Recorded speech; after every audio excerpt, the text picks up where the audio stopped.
Hello and welcome to Retrospection. In this episode, we're getting loony with the sci-fi film Moontrap from 1988 or 1989, depending on which website you're looking at. My name's Colin, and we're going to be doing a little search and destroy on the goddamn moon. Yeehaw! That was better than it was done in the film, Colin. And my name's Paul, and what the hell? I'm a masochist. That's right, you are. You say that like you've always known it, Colin. Well, I have. At first I thought you were a sadist. Well, I do inflict this show on you every couple of weeks, Colin. So. Yeah, on certain TV shows and films. Oh yeah, I've got loads of them coming up, don't you worry. Moontrap stars Walter Koenig as Colonel Jason Grant, Bruce Campbell as Ray Tanner, Lee Lombardi as Mira, Robert Kirks as Carmen, John J. Saunders as Burns, Revis Graham as Haskell, Tom Case as Beck, Judy Levitt as the Intrepid Commander. Walter Koenig in a lead role, eh? Who'd have thought it? Yeah, not me. Not me either. Oh, he's good. I don't mind him. And I realised I read so many people out, I made the film sound like it was actually big. Oh, it's not. Well, At no, all. It's not. It's not. It wants to be big. Yeah, it dreams of being big. In the same way that we dream of having a multi-award winning podcast listened to by millions of listeners. Oh, I was just going to say listeners. Directed by Robert Dyke and written by Tex Ragsdale. Robert Dyke. This is the directorial debut of Robert Dyke. You know.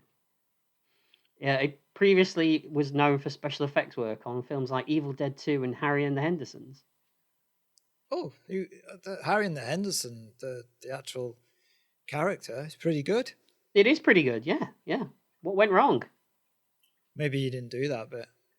No, his other directorial credits are Time Quest. Oh. Yeah. Inalienable. Inalienable. That's it. You said it better than me. And apparently in 2017, he did a sequel to this film. Yeah, called Moontrap something. What's the... Target Earth. Target Earth, right. Walter Koenig doesn't star in that, does he? No, he does not. No. I did look it up, and I didn't recognise a single person in it. Right. Are you going to dig that one out and watch it? Because you want to see what happens? Well, I could reveal that at the end, wouldn't I? You could, yes. Yeah. Because if I say no, then that means I didn't like this one. But if I say yes, that means I did. I'm going to predict that we're going to do a 2-part series on Moontrap, and next week we're going to do Moontrap 2, Target Earth. Well, let's just say you're no Mystic Meg. You're probably right, yeah. There's a comic book of this film. I tried to find it, but I couldn't. It probably makes a better comic book than it does a movie. I was hoping it'd explain some things, actually. That's why I was looking for it. There's one thing in particular I'd like explaining, and I'll ask you when we get to that point. Why did we watch this? Does it explain that? This was my choice, wasn't it? Oh, it's always your choice when it's like this. Well, yeah. No, you're blowing it again. Don't blow it too soon. No, could be that I meant that it's good. Could be. The nasal what? Nasal. The NASA control room scenes were actually shot in an actual nuclear reactor. You have got to be shitting me. They were. They used the interior of a nuclear reactor. Really? Yes. I mean, it just looked like a black set, with black curtains. I know, but no, apparently it was a real nuclear reactor that they used. I mean, in all fairness, it probably exploded a week later from the looks of it. A week before. Maybe that bit's not. Maybe it's just the corridors that were filmed in there. It could be that, yeah, because that mission control room does look like what you described. Yeah. It looks like something from a Plan 9 from Outer Space, where they just put curtains up around the back and then put a couple of little control bits in front of them. Yeah. Looks like that. Yeah. Yeah. It does. The moon dust used was actually quick-set concrete powder. That's right. Yeah, they had to put signs saying no liquids allowed on set everywhere. Yeah, I saw that. That's funny. Did you also read that many of the sets were built actually the day before they were used? I mean, you can't tell, can you? No. Actually, what sets? I suppose there's the interior the spaceship, I suppose. Yeah. Before I keep, because I'm going to keep saying his name all the way through this podcast. How do you pronounce Walter's name? Oh, well, yeah. Sometimes I pronounce it Koenig, and sometimes I pronounce it Koenig. But let's go with Koenig. Sounds better, doesn't it? Do you think? Let's go with the one that's probably wrong then. Yeah, yeah. I'm let's sure. do that. I'm sure just to annoy people. When he listens to the episode, he'll write in and tell us. He will. Yeah. So Walter Koenig. It's pronounced Chekhov. Is it terrible though that all you can see is Chekhov in there? Well, no, because it's the same face. Well, yeah, but I mean, what do you mean? What do you mean you can see it? What I mean is though, when you watch William Shatner, I don't always see Captain Kirk. Sometimes I see T.J. Hooker. Oh, this is because you have a hard on for William Shatner. It's got nothing to do with anything. All you see is your face plunged into his. He's a 90-year-old man, Colin. I know. Well, yeah, but he's got your stamina. That's true. He's probably better than me, actually. Yeah. Probably last longer as well.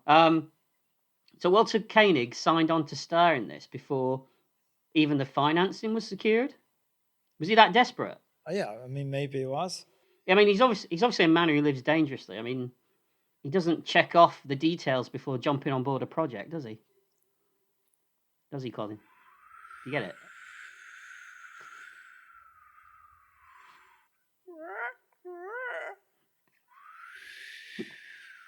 Who let that in?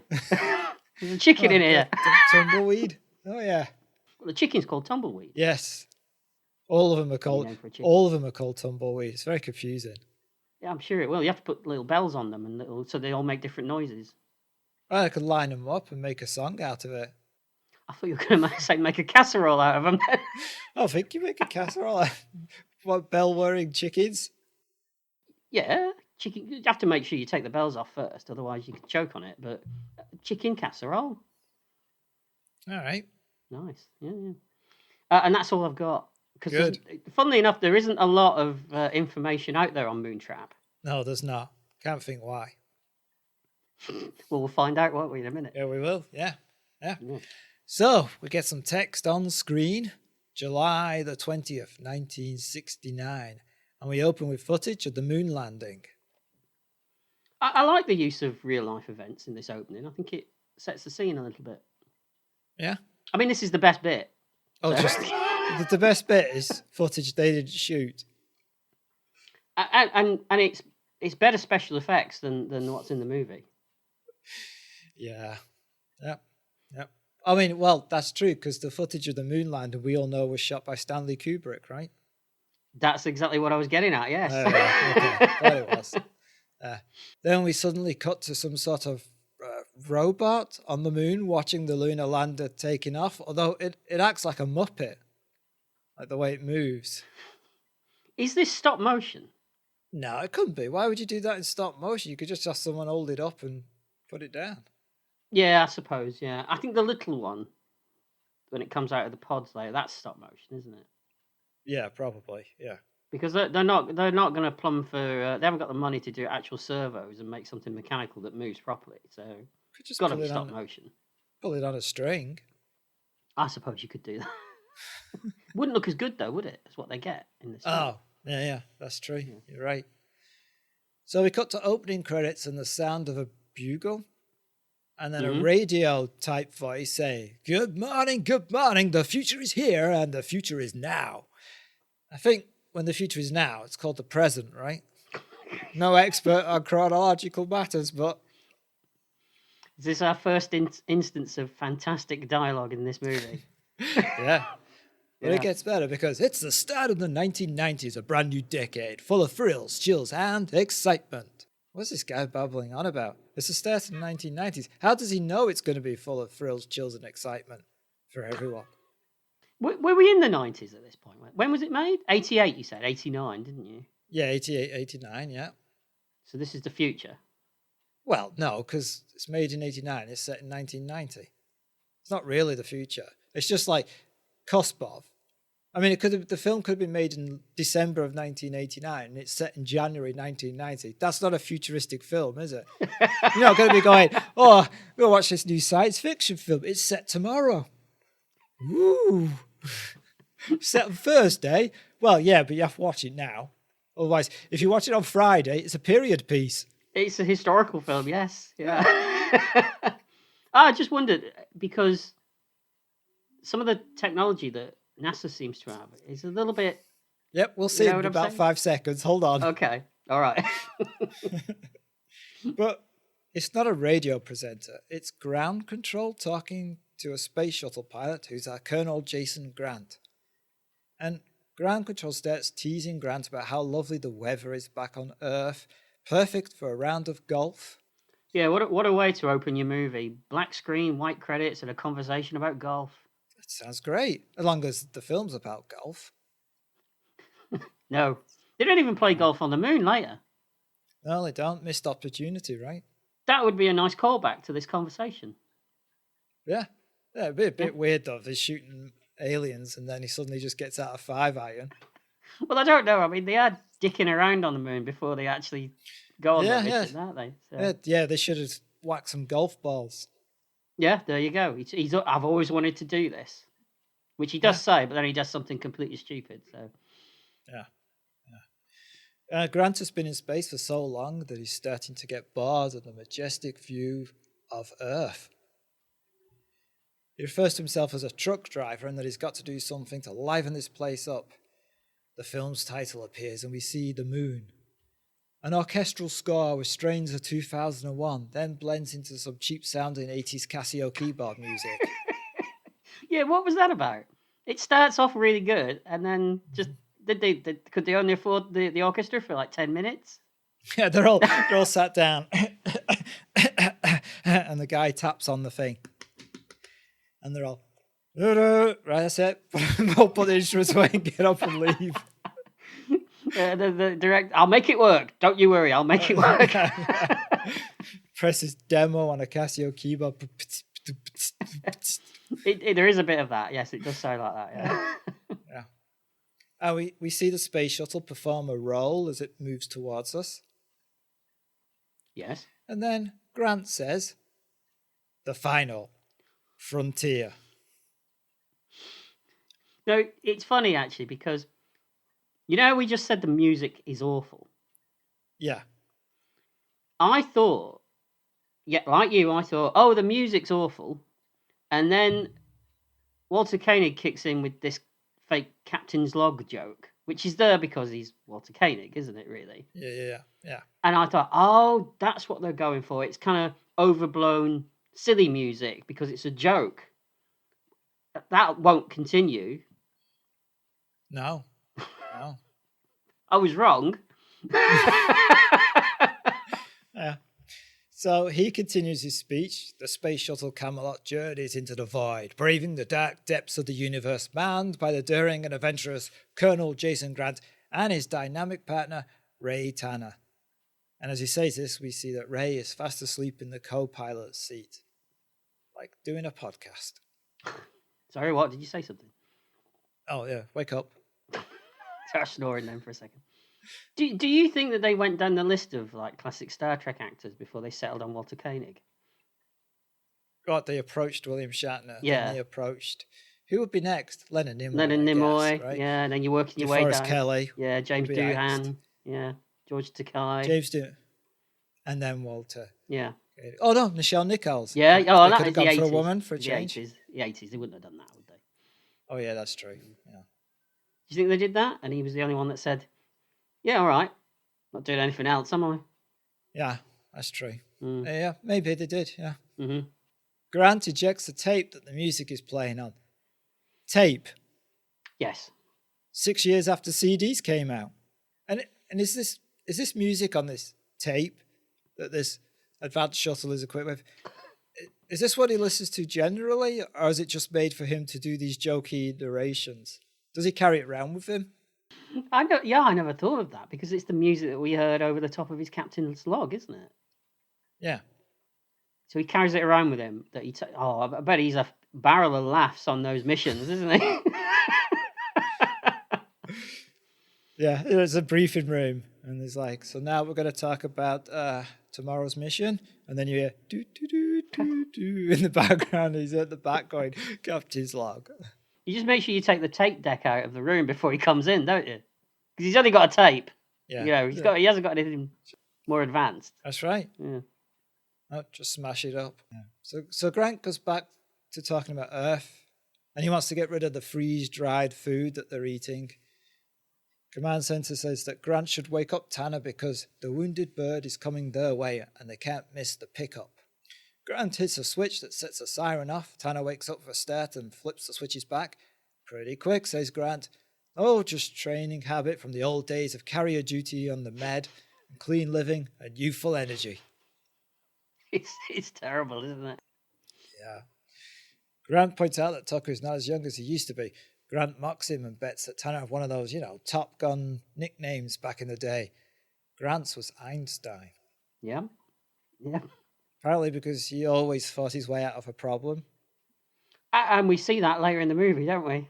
How he thinks his way out of problems, yes. Yeah. Tanner reveals that his was the Penetrator.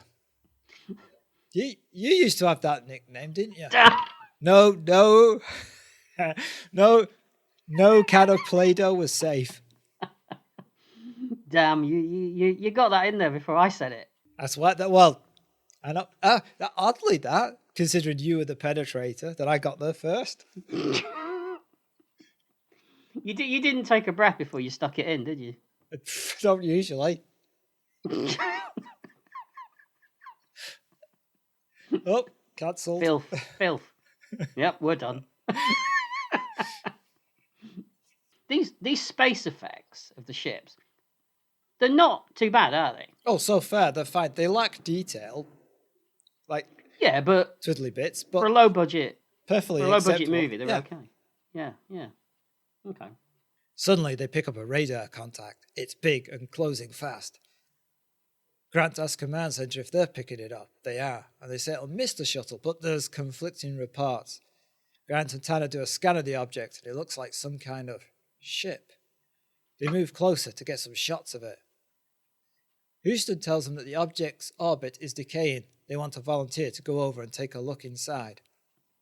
Tanner wants to go, but Grant pulls rank. He heads over to a spacesuit. Grant asks Tanner to check for any radiation, and Tanner reports there's nothing. He thinks the alien ship has been cold for a long time. Nobody seems amazed that there's a ship, though. No, I know. Yeah, I know. A huge, giant alien spaceship. Yeah. Taking it very, very well. Yeah. And how did they not see it when it was some distance away? Because it was huge, yeah. I mean, how fast is it moving? Maybe they just didn't look out of that particular window. Yeah. Too busy talking about Penetrator. That's right, yeah. Yeah, well, there's a lesson there for you, pal. There is. Knock it on the head. Yeah. Grant makes his way over and sees some strange writing on the outside. And he spots a breach in the hull. And inside is an object. He moves in closer and reaches out and just takes it. Yeah. You just pick up a strange alien object poking out of a hole in a strange alien spaceship and take it back. Yeah, I'm sure it'll be fine. Yeah. It's all good. Tanner asks him what it is. Not sure. It's self-contained. Doesn't look like part of the ship. I'm going to bring it back. What about quarantine? Just asking. Yeah. I mean, it's clearly either an egg, a seed, or an alien American football. Either way, put it back. But he's a get up and go kind of character, Grant, though, isn't he? Yeah. Because now he's got up and gone with the seed. As he turns to make his way back, he sees the corpse of a humanoid float past him. He does. Shuttle lands. In a lab on Earth, they have the seed and the corpse. Grant reveals that it's 14,000 years old according to carbon dating, which is impossible. Go on. Is this your science bit? Yeah. So this is a science. Yeah. You're not going to start talking about tachyons again, Colin, are you? It's less science, guy, and more science. Why? Carbon dating only works because radiocarbon is constantly being created in the Earth's atmosphere by the interaction of cosmic rays with atmospheric nitrogen. Can't carbon date something that's not been on Earth. That's true. Yeah, it is. Then the writers of this, though, I mean, they're not going to let a little pesky thing like science get in the way of telling a story, Colin. Yeah. Yeah. All right. Yeah. I mean, they don't even do that in things like Star Trek Discovery anymore, so don't worry about it. Okay, all forgotten. I'm getting with this scene with the in the room with the husk of the body and everything, and they're all looking at it. I was getting a little bit of Life Force vibes from this. Yeah, but unfortunately not the right ones, right? Definitely not, no. Although knowing you, it's possible still. It didn't work, I tried. That's a fine looking corpse. No, I couldn't get there. So apparently the ship and the alien were on the moon all that time ago. And we find out the seed is a mixture of tough alloys and is hollow, but they can't open it without destroying it. And then we have one government guy called Haskell who, for some reason, doesn't believe what they're saying, even though there's a body there that they collected from space, and there's a giant ship in orbit, and there's a seed. Yeah, I was guessing that the inference is that he thinks that they're just concocting a story to get more funding. Yeah, it's just like they had to create some kind of antagonistic character. And you always have them in these type of things, but usually the complaint is based off some kind of logic. Again, science, logic. Don't. Oh yeah, let it go. So they leave the lab, and then inside, a seed begins to open to reveal the robot we saw at the beginning, which now also has tentacles. Yeah. Yeah, and it kind of reaches out and does something, doesn't it? But you don't see what it's doing. Yeah. Were you surprised by the size of the robot? Because in the opening, I thought it was massive, and now it's tiny. It can get massive, though, can't it, as we see later? Yeah, it can. You know, you get a little robot, you rub it a bit, gets a bit bigger. And you get a big robot. Get a big robot. There you go. Yeah, that's how it works. Right. I did maybe think of the opening to Terrorhawks a bit, this as well. Oh, I didn't think about that. Yeah. So yeah, the robot starts smashing the glass partition in the lab, and then we cut to some low-grade computer graphics and a voice saying, "Access granted. Replay analysis. Organic remains human." So the robot appears to be accessing the computer, and the voice says, "Tissue reconstruction." Is it just what? It's not actually doing tissue reconstruction, is it? Because how would this computer know? Yeah. And it doesn't do that anyway, does it? No. It talks about suit reconstruction. Yeah. I don't know what it's doing. But it's referencing stuff. Because it literally does a diagram of what the ancient alien spacesuit looked like and gets it spot on from what we see later. Yeah. All right. So I don't know which way the information's going. Is he sending this into the computers? Why would he be doing that? This robot? What? I don't. Yeah. Let it go. All right. Go. The computer narrows down the launch site of the ship to the Prometheus crater on the moon. I don't know why it's doing this, because surely it knows where it came from. But all right. But this causes a flicker of lights. Meanwhile, Grant and the others are in an elevator. Grant questions Haskell. Is his intention to tell Washington they've created an elaborate hoax? If so, then they'll make their own report to the President's Advisory Committee. But Grant doesn't really want to do that, and they want to talk to Haskell, and he says, "So talk." And all this is going on in this one little elevator, this badly lit elevator. It's a really dull way to I mean, have them walking through corridors or something, you know. Yeah, this exposition in this little room. Yeah, so Grant reveals that they want to go back to the moon, that all the evidence points to an ancient base there. Haskell isn't impressed. It's been 20 years since the last lunar mission. Go on. Yeah, you have a problem with that? All the evidence points to an ancient base on the moon. What evidence? Why would there be... This ship was in space where they found this thing. But they found moon dust on it. Oh, well, on the bodies and stuff. So they said it came from the moon. But still, does that evidence point to an alien base on the moon? No, not to you and me. But these are NASA people. They're above us. Yeah. It's not our pay grade, is it? We're not going. No. Okay, all right. I can live with that. Sort of. So Haskell says it's been 20 years since the last lunar mission. Where are they going to get all the equipment from? Aha, says Tanner. There's an old Saturn Apollo unit in mothballs down at the Cape. And Grant and Tanner are ready to go now, but they still need funding. I'm still listening, says Haskell. Meanwhile, back at the lab, the robot pulls off the mechanical arms from some crane thing that's in the lab. And then we see sparks, and then somehow the robot has attached these claws to its arm bits, and now it's got big clawy arms. Are you concerned about the security in this place? I mean, they've left this alien artifact with an alien body in a room with nobody guarding it.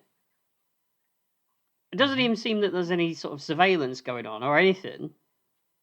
They just leave it and walk off. Yep. All right.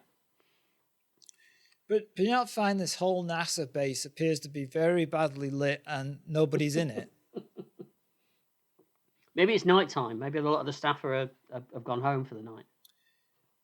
Oh, yeah, because famously, when it gets dark and the stars and stuff, space people can't work.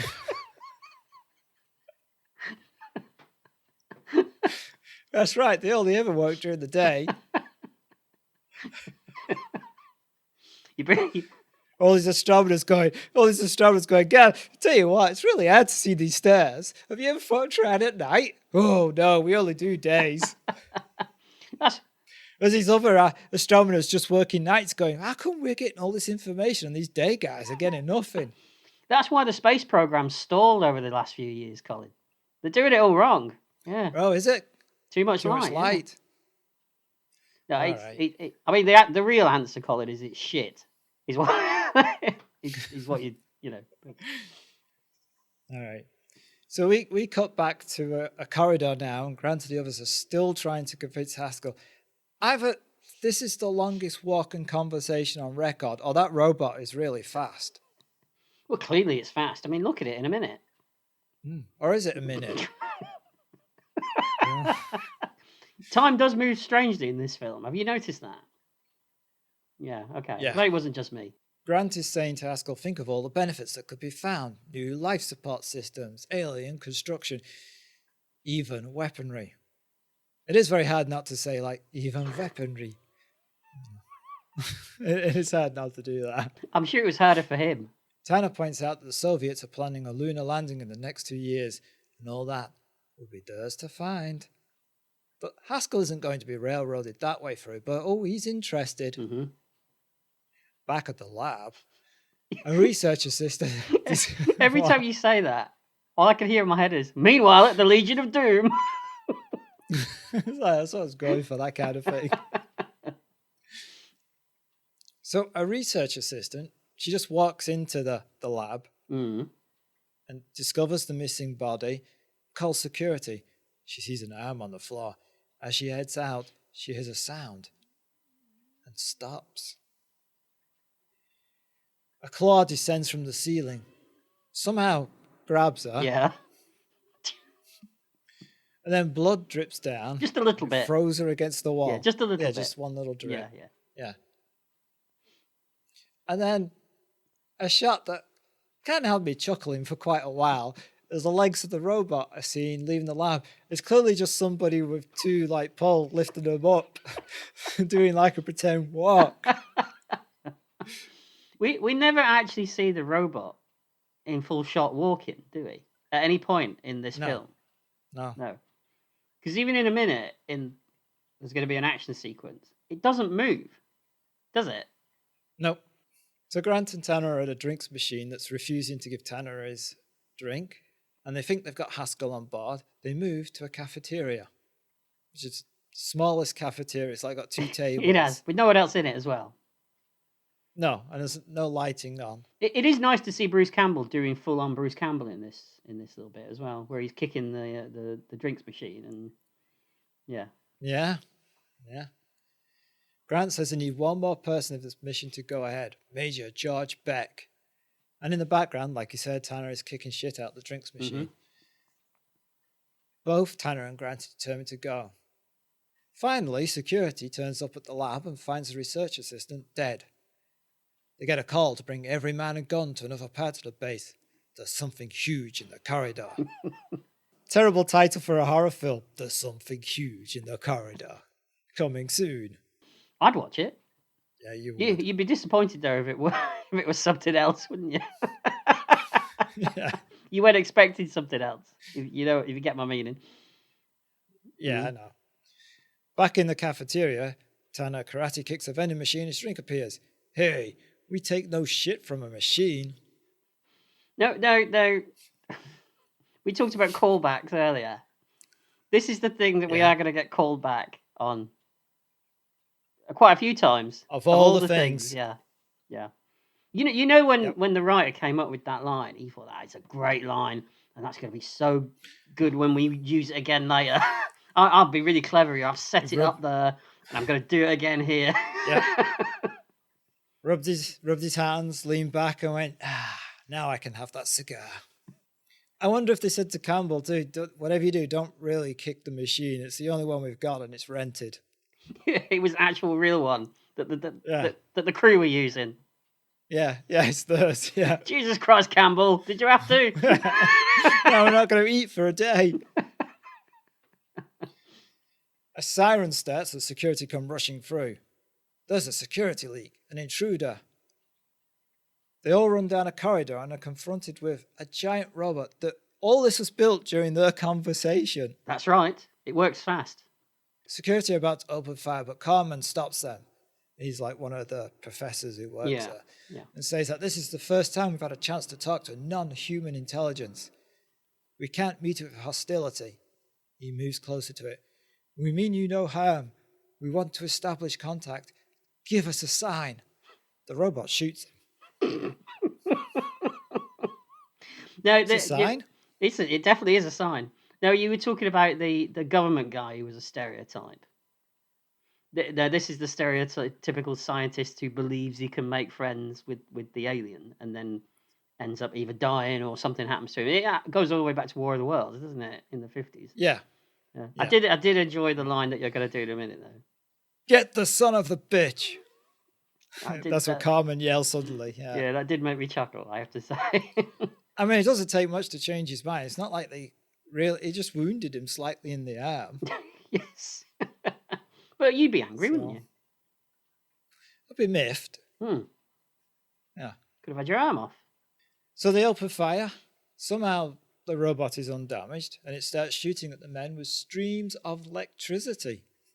Yeah, you say somehow it remains undamaged when in reality you could probably just go and kick it over, really. Well, I also don't know why the bullets aren't doing it any damage because the material that it's built from is material it found in the lab. That's true. Because only the head of it is the alien thing, isn't it? Yeah, which will be problematic in a second. It will, yes. So Grant sees the air vent system in the ceiling and has an idea.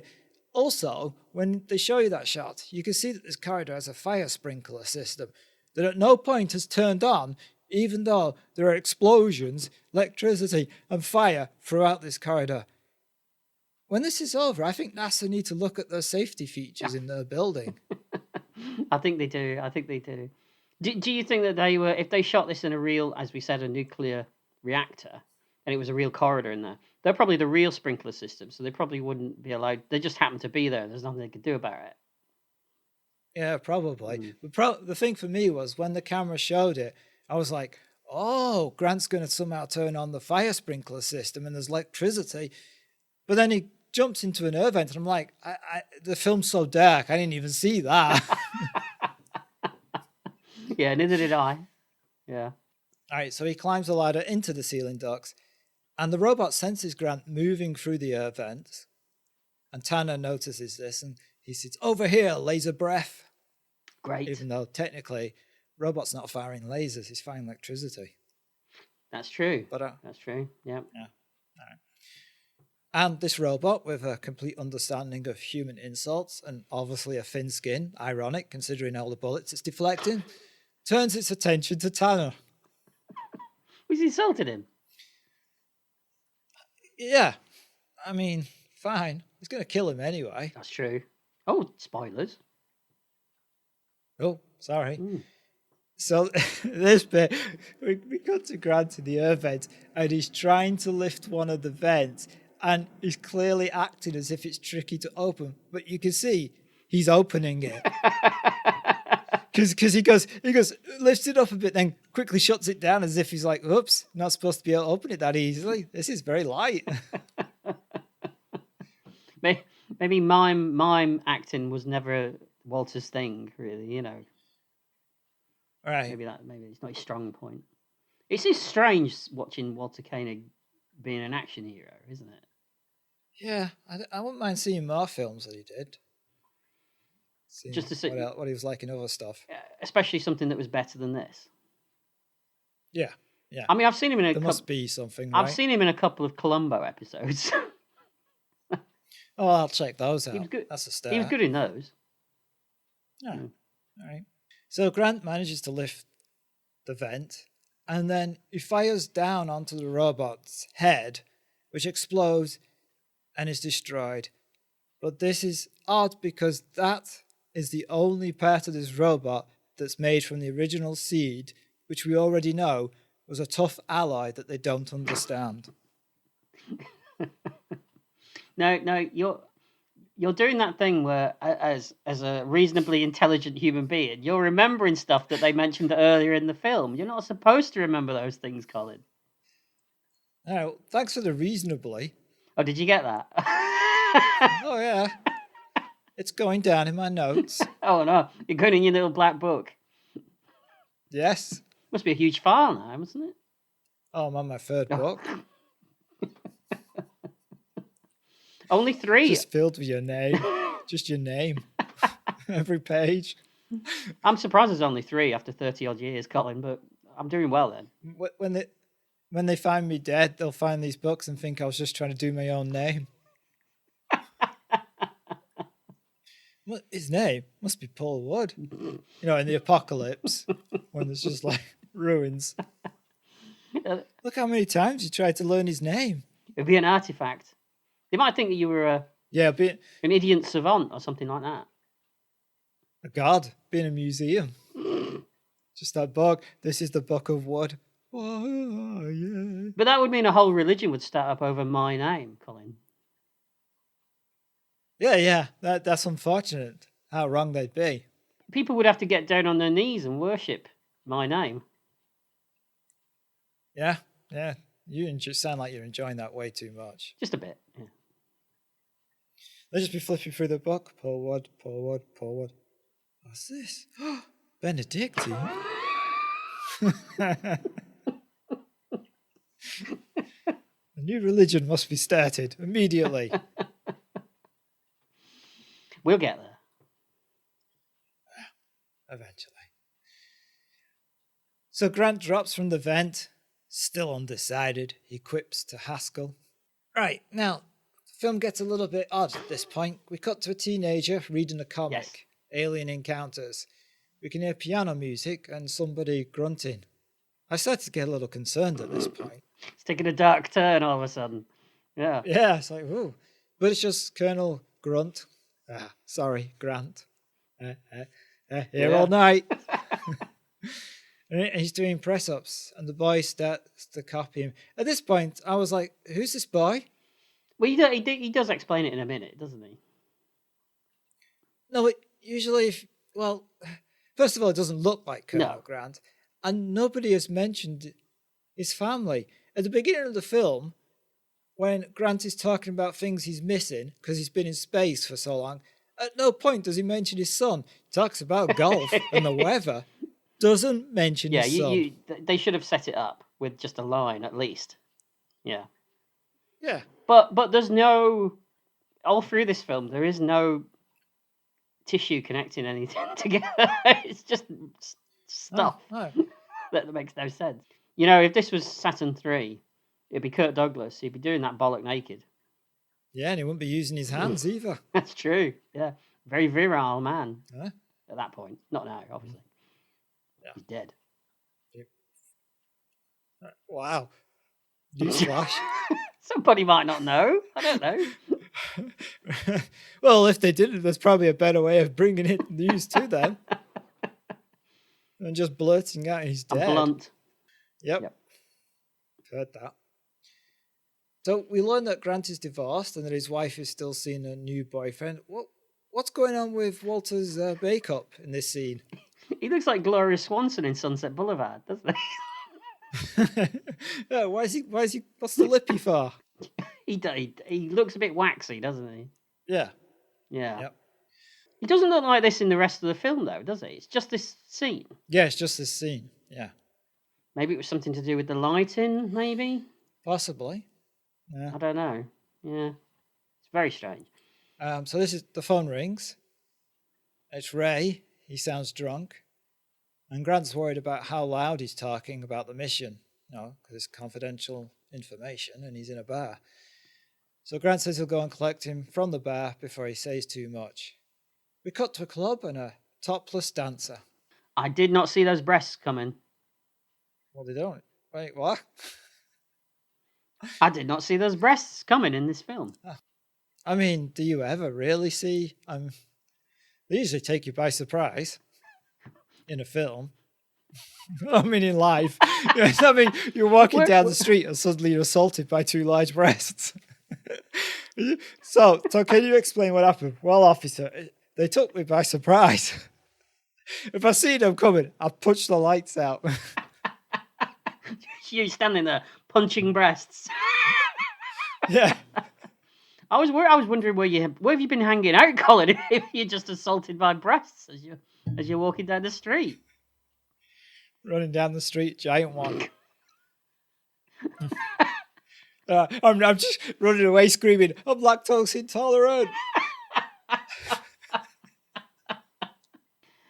I was bottle fed, Colin, so it wouldn't interest me. Yeah, that makes sense. What? That explains a lot. Why? Well, they always say, bottle feed baby. It's a bit weird. Is that what they say? They usually grow up to be killers. All right, let's change the subject.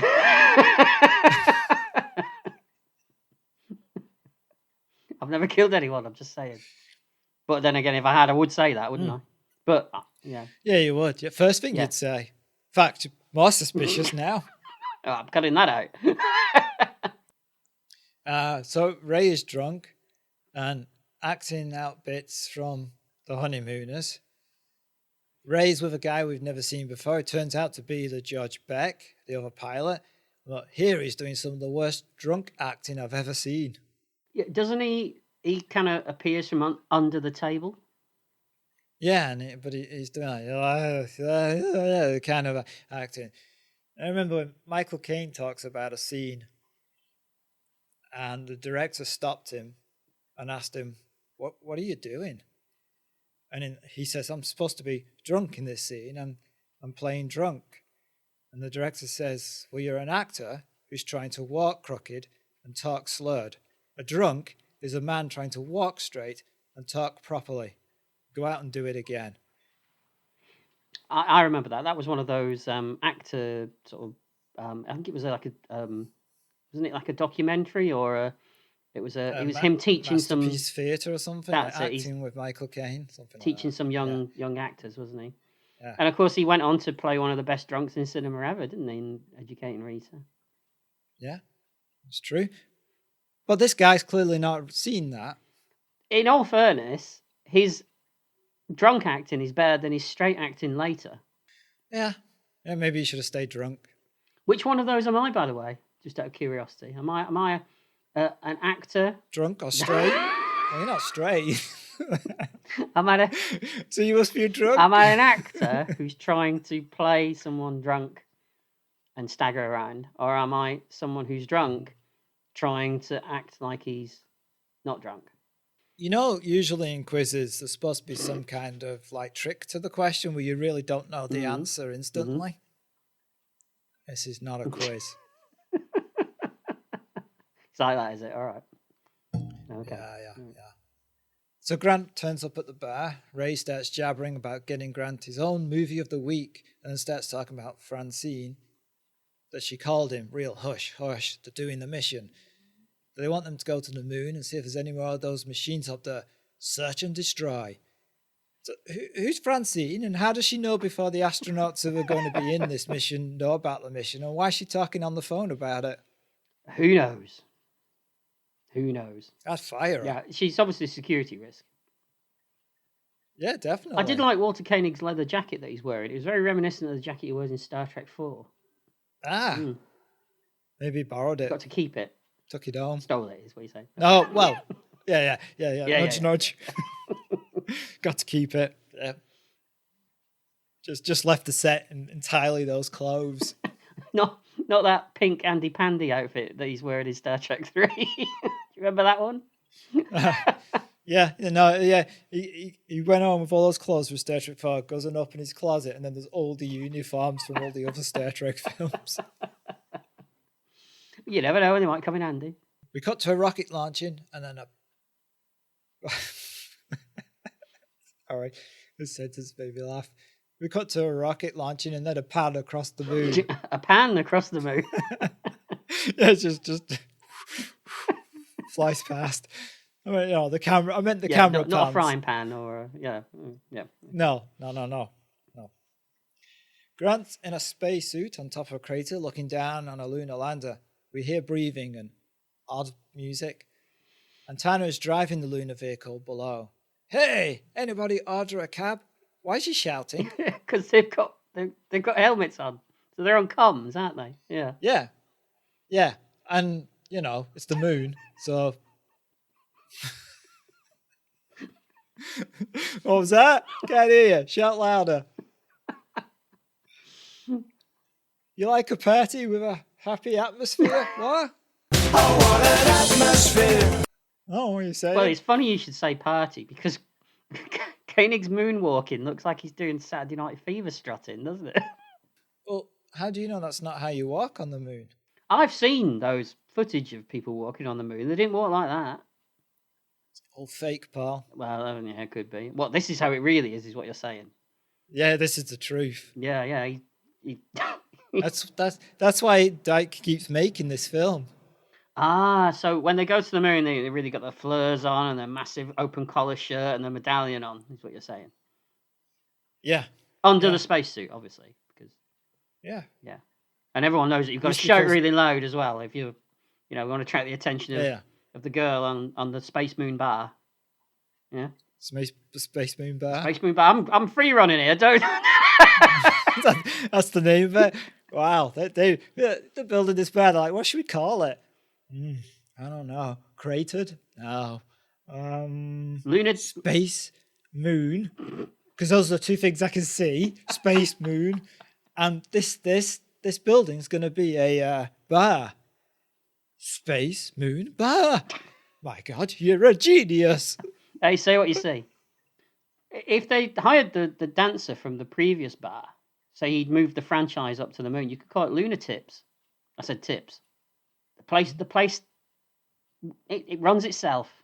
That's good. After if you were in charge. You don't want me in charge of a bar, Colin. That's the last thing you want. You know what I've always wanted to do, says Grant. This starts running, and he falls over, and Tanner starts laughing. At this point, I was like, is this a dream sequence? I know, it's very strange, isn't it?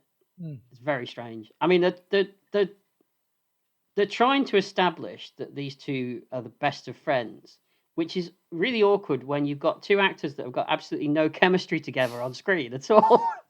Yep, and there's a 48-year age difference or whatever. That's right. I mean, Bruce Campbell looks really young in this, doesn't he? Yeah. He's very fresh-faced. Yeah. Also, you'd think it'd be Tanner who'd be the one that wants to roll around. Yeah, because we've already established that Grant is quite and he's the guy that gets things done. He's even said it himself. Yeah. Yeah. Doesn't wait. Maybe, There's no consistency here. maybe it was a typo and it got the names around the wrong way. Possibly. But this would have been, rather than having him cloning around, this would have been, I don't think it would have been as jarring if we'd have had the call back to the golf and maybe he's just brought a golf club and a ball with him and he just wanted to do it one time. Yeah. Yeah.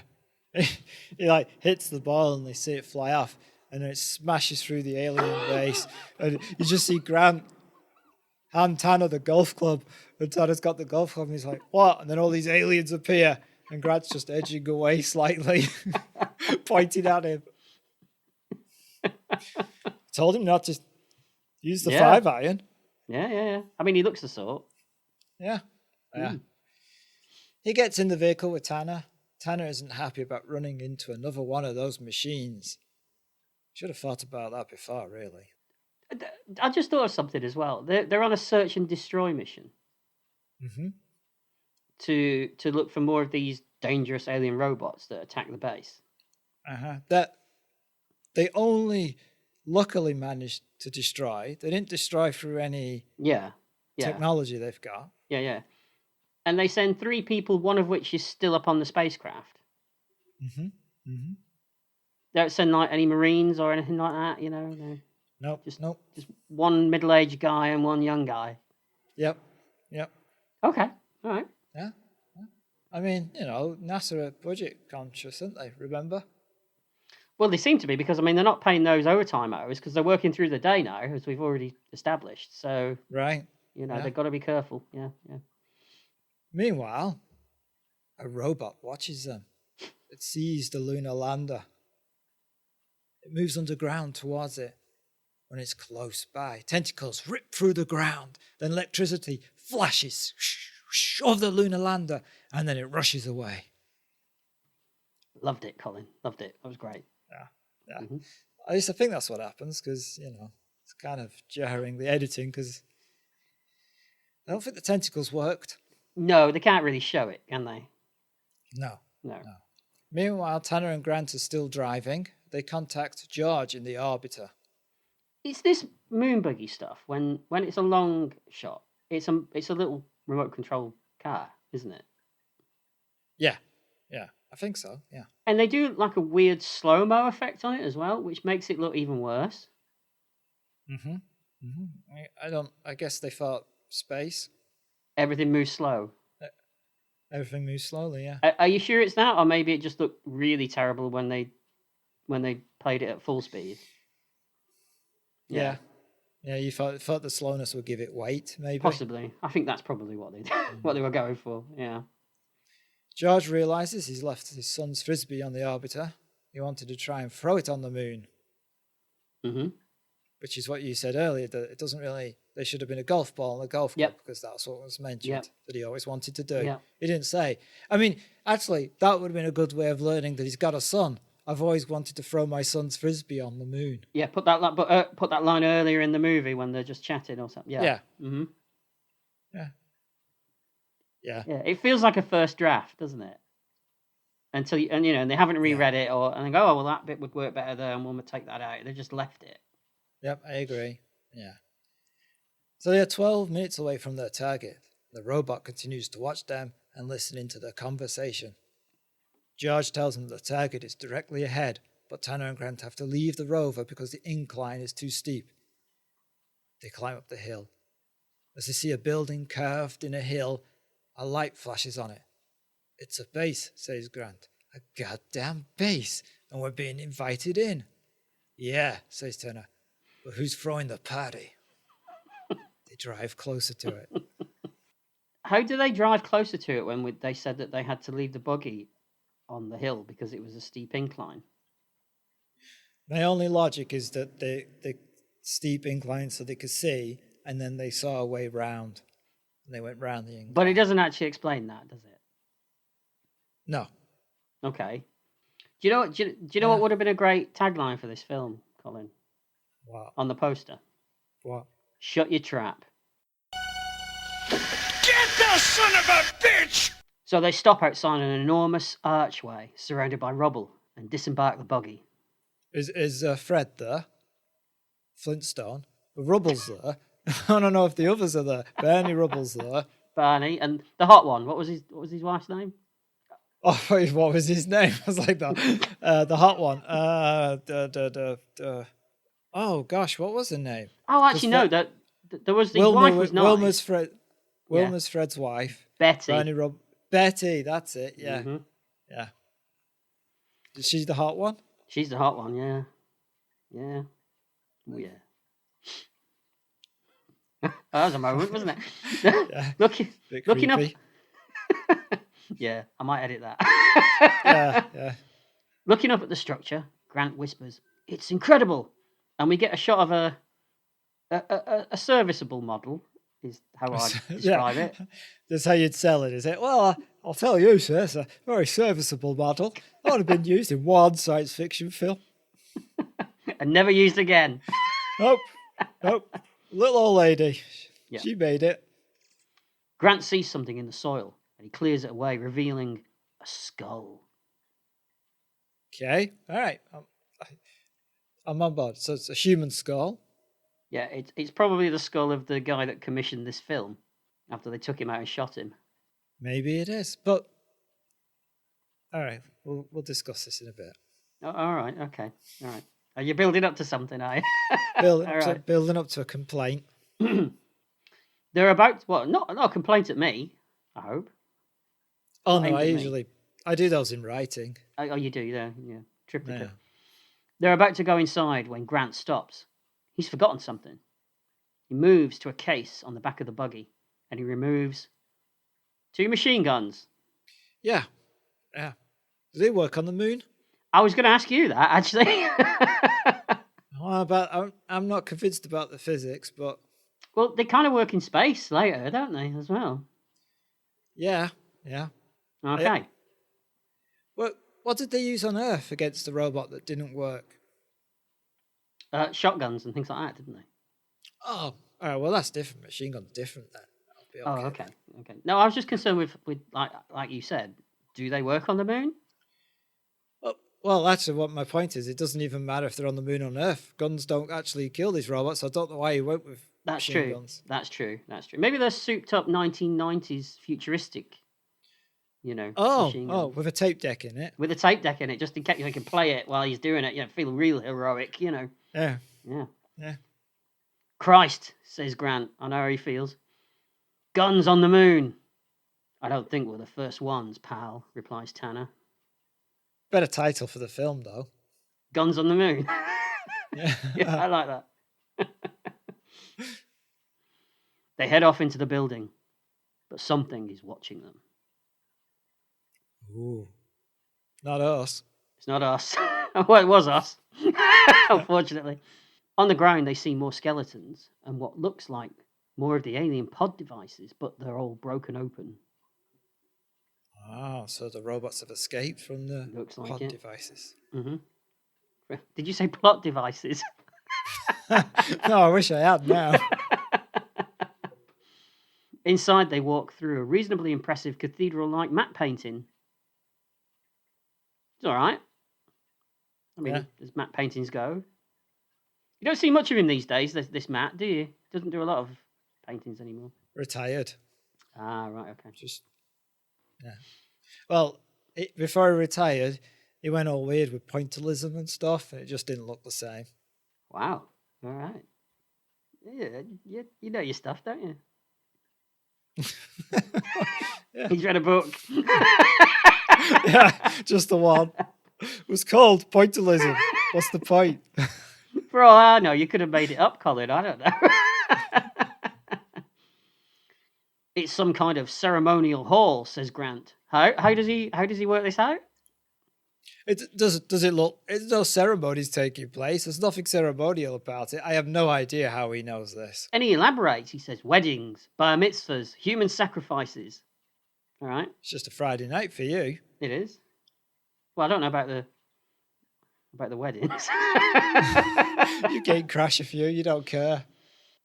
Reaching a door, they find a control panel on the wall with an interface that looks like a human handprint. Ooh, that works when they've got gloves on. That's right, because Grant presses down his hand and he opens the door. Now, I was completely confused. This cathedral-like building isn't made by the alien pod people things, is it? I have not got a clue about what's going on. This is my complaint. What is going on? What? So the skeletons are human? Are they from Earth? Are they humanoid from other planets? Well, I'm guessing when we see who we're going to meet in a minute, this person's race. Right. Okay. So skeletons are that person's race killed by the robots. Yeah. Yeah. Okay. All right. Let's go with that for now. Okay. All right. They go inside. The door closes behind and lights come on, revealing a sparse room with what looks like a control panel in the middle. On top of it lays a human skeleton. A complete human skeleton. Yeah. All its teeth. All his teeth. Suddenly, a cloud of mist fills the room. Sorry, pardon me. That was me. The mist. My fault. It's chilly. I'm glad it's Skype and I'm not actually in the room with you, Colin. Yeah. Did you say mist? Mist. I haven't touched a drop all evening. It looks like the skeleton is wearing a silver bracelet. Is that ever explained? What? I don't think it is it? No. I'm asking it now. Just the way that she recognizes it. Ah, okay, right, okay. I thought I'd better ask now because we're not going to get anywhere with it. So maybe you know. Right. But... Well. Grant brushes aside the dust atop the panel, revealing an intact body inside of it. Oh. That's surprising. It is. It's a woman, he gasps. Again, this is why he's paid the big bucks. Did you say big books? I did. Yes, I came out completely wrong. It's just giant encyclopedias. There you go, Mr. Walter Gady. as you asked, we now paid you in big books. Hey, then NASA, like you said, they're on hard times. They're paying with books now. Paper. Hello. Hard times, hard backs. That's what you're getting. There you go. Books.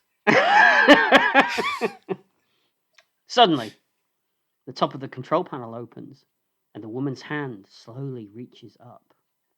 My God, she's alive, Grant says. At this point, he's just giving a commentary on everything that we can see happening. All right, so she's 14,000 years old. Yes. I assume that she's the same race as the other thing that we saw. Yeah. Mm-hmm. And she's alive in this machine, this life support machine, all that time. Yeah. Everyone else is dead but her. But her, yes. So I'm guessing the guy put her in it, sealed it up, took his uniform off, which we find is stored in a compartment in a minute, isn't it? Bit weird to get naked at a time like that, but all right. Maybe he's that kind of guy. He likes to be free, If I'm going to die, I'm going to die natural. He's just dancing around. But he put it there, I guess, so that when whoever comes to find her and then gets her out, she'll have something to wear to leave. But where was her space? Oh. Where was her spacesuit? Yeah. And why didn't the robots just kill her? Yeah, I was going to say maybe they can't get into the cathedral building, but that's not true because it happens in a minute, doesn't it? Yeah. He's like, I'm going to put you in this life support system. The robots will never know. They'll never see you. Got to a robot just unplugging it with his foot. Done. Yeah, it's pulling the top open. They help the woman out, who suddenly grabs one of their weapons and points it at them. At this point, our heroes just pull off their helmets and show her that they're human, just like her. Now, I get that the thinking is that, well, she's not wearing a spacesuit, so you can probably breathe. But it still seems like a pretty dumb thing to do, don't you think? Just to whip your helmet off. mean, who's to say that she breathes the same kind I of... don't want to do She that. might not have the same kind of... breathe the same kind of air as what we do. Yep. Just because she looks human. Exactly. But They've never seen V. that's right. You'd think that Koenig would know, wouldn't you? I mean, he's always scanning for oxygen atmospheres and things like that. I think that's what he's doing in Star Trek 2 at the start of that movie, isn't it? Yeah, he's broken his own rules. But luckily, it's all fine. The woman... Because there's oxygen inside this abandoned, destroyed building that no humans live in because they're all dead, just robots wandering around. I'm guessing that's what the mist was when it got pumped into the room. It was pumping an atmosphere into the room. Oh, maybe it sensed... because it sensed people were in it? Got it. Bear in mind, none of this is explained. We're just... No, I was just... Yeah. The woman lowers the gun. She's disorientated as they try to talk to her, but she doesn't understand English. But by doing the me, Tarzan, you, Jane thing, they find out that her name is Mira. Yes. Yeah. Mira goes to the skeleton. She looks sad and then steals the bracelet. Yep. Oh, boo-hoo. Oh, that's nice. I love that. Thank you very much. Well, times are hard. She's no money. That's right, yeah. She's the only one left alive. She's got down to the bare bones. Yeah, very good. Thank you. Grant? I'm chuckling on the inside, crying on the outside. Could you do it the other way around? It's less disturbing, thank you. What, face that way? Yeah, do the whole podcast facing away from me, Colin. Okay, I'll put my glasses on the back of my head. Grant, being the understanding guy that he is, tells her, "It was a long time ago, love, get over it." It's basically what he says to her, isn't it? Back at the landing craft, we get a POV shot as something moves towards it. It's another of the robot things. It picks up the lander. Well, I say it picks it up. I mean, it doesn't really show you picking it up, but I guess the lander that's what moves. It's supposed to be doing. On the spacecraft, a warning sounds, and the pilot, what was his name again? Barnes, was it? George, yeah. Contacts Grant, asking him to check out the lander as it appears to be moving. Uh-oh, that's worrying. What about the surprise package? Grant asks cryptically. It's still functioning, the pilot replies. But get back there as the lander is your ride home. Nice of them to bring the aliens a gift, really, isn't it? Yeah. He said, what about the surprise package? He said, I went to the bathroom earlier. It's fine, Joe. Thanks for asking. Don't go in there. Whatever you do, give it some time. Then surprise will be yours. Grant says to Tanner that they can't just leave her here. But Mira opens a compartment and pulls out her ancient alien spacesuit. That's going to work. It's going to work. In fact, doesn't one of them even say, is that going to work after so long? I think Tanner says that. But she puts it on and it does work. With a last tearful look at the skeleton, she joins Grant and Tanner, who set out to leave. But suddenly a robot alien bug-like creature crashes through the ceiling. A robot alien bug-like alien robot bug-like creature. Yeah. Okay. Yeah. It attacks them, but they blast it with their machine guns. It's like a spider thing, isn't it? Yes, it is. The creature explodes, and Mira says the word Kalium. Ooh. You know what that means? You've killed my pet. I hate you both. Why'd you do that? It was my dog. Well, they don't know, do they? No. They set off on the buggy back to the landing site as the Argo 1 pilot fills mission control in on the situation. I wish to hell I wasn't sitting on my ass, the pilot tells them. The complete opposite of how I feel usually. Oh yeah, you like sitting on your ass. Oh, well, who's out? I'm not going to sit on anyone else's, am I? I don't know. Depends what you fancy. What? Before we continue, can I just point out how lazy these names are? The alien are called Kalian. Mm-hmm. Yeah, I was waiting. I thought I won't mention that. I knew that you were going to say it, but yeah. It's like it's the first thing they came up with. Mm-hmm. Do you think they went through the alphabet? Balian, Salian, Dalian, yeah. Phalian. Kalian. Ooh, Kalian. Well, Should've gone for Zalian. we got loads of letters left. No, Kalian. Stop there. Don't overwork. Yeah, don't put more work in than you need to. I mean, clearly that's the philosophy of this film. Yeah. He's like, whew, fade in. All right, we're done. Good day, everybody. We'll wing it. It'll be fine. Yeah, we'll be all right. On the moon buggy, Grant muses about what these Kaliums are. Weapons? Tools? Or hell, maybe even aliens. Really? Yeah, the Kalians could be aliens. Clues in the name. Yeah. What are you shooting with? My clone? You're a Kalian using a clone? Yeah. No. But only Mira can tell us, he says. I'm beginning to seriously question the choice of Grant on this mission, to lead this mission. Why, you don't like his style? Well, he doesn't seem particularly competent to me. But, you know, he's piloted a starship in his past, so maybe that goes a long way, you know. Well, starships usually do. Reaching the landing site, they find that the lander is gone. Kalium, says Mira again. Yeah, I'm beginning to think that's the only word she knows. I think it might be. You know, says Tanner, those Kalium are really starting to bug me.